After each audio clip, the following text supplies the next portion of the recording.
Yeah, how's it going, everybody? I just want to make a quick video showing these Ryobi Sawzalls. I've had a number of them over the years. I generally really like them, but they have a tendency to quit on you.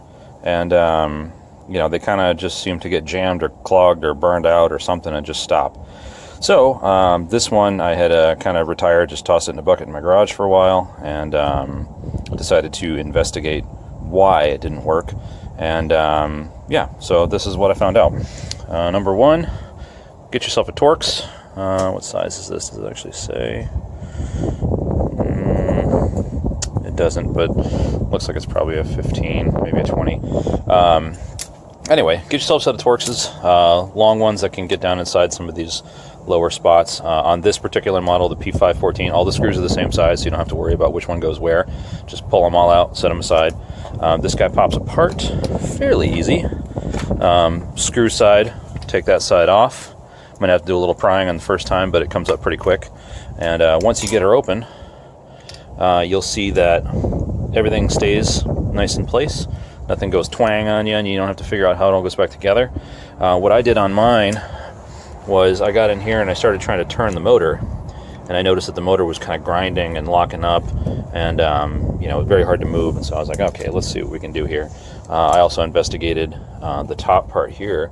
You've got the gear arrangement that actually does the driving of the blade, and you know, everything's kind of together. So I thought, you know what, before I try to take anything further apart, let me just see what I can do as it sits. So what I did is I got myself some mass airflow cleaner. I mean, probably anything would work. You know, I don't know if I would do WD or anything necessarily, but any of these types of, like, you know, electronic cleaners, stuff that can kind of blast stuff out.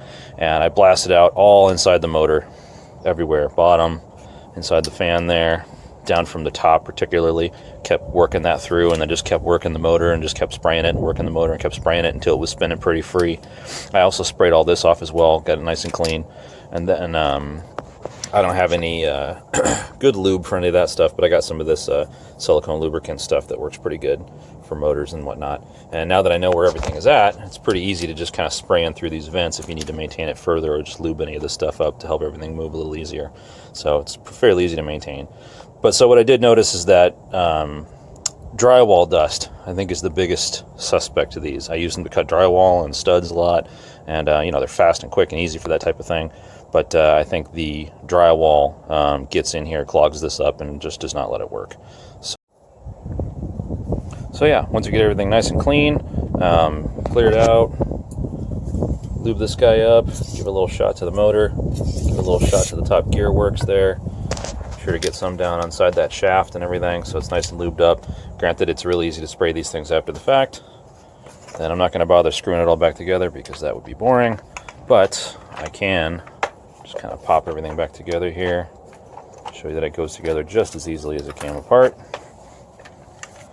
And even though it's not screwed together, I can kind of hold it and show you. Now this guy, when it wasn't working initially, the motor would just kind of go tick, tick, like move just a tiny little bit and just freeze, and then after a while it stopped responding at all. Just pull the trigger, full battery, nothing. Wouldn't click, would make no noise. Now works fine. So there you go. Thought I would share. Pretty easy fix, all things considered. And, you know, extend the life of these bad boys, because they're good tools overall. Hopefully this helps out somebody. Have a good one.